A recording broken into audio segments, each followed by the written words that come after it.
નર્મદા જિલ્લાના કેવડિયા નજીક ટ્રાઇબલ મ્યુઝિયમની અંદર બે નિર્દોષ આદિવાસી યુવકોની જે હત્યાના મામલે હાલમાં રાજકારણ પણ ગરમાયું છે। આજનો જે દિવસ છે, આજના દિવસે કાર્યક્રમ જે હતો, કાર્યક્રમની અંદર શ્રદ્ધાંજલિનો કાર્યક્રમ હતો, પરંતુ અને આમ આદમી પાર્ટીના નેતાઓની અટકાયત કરવામાં આવી છે। ધારાસભ્ય ચેતર વસાવાને ડિટેન કરવામાં આવ્યા હતા, સાથે સાથે અનંત પટેલ કોંગ્રેસના ધારાસભ્ય છે તેમને પણ ડિટેન કરવામાં હતા।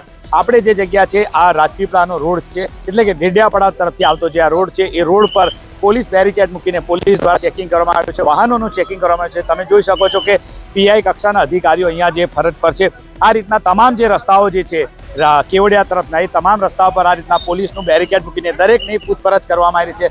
તમે જોઈ શકો છો કે એક વાહન ચાલક અહીંયાથી જઈ રહ્યા છે જીપમાં, તેઓની પણ પોલીસ પૂછપરછ કરી છે અને ત્યારબાદ તેઓને જવા દેવામાં આવે છે।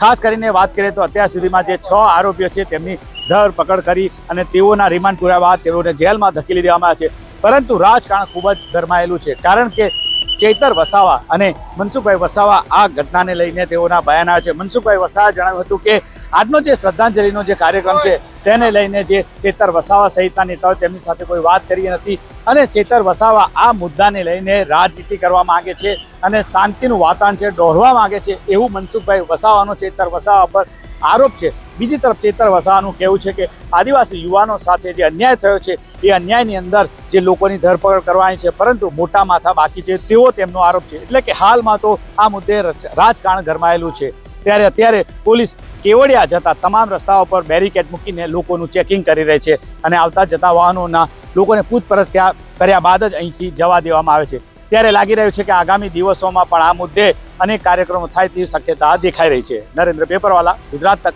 નર્મદા।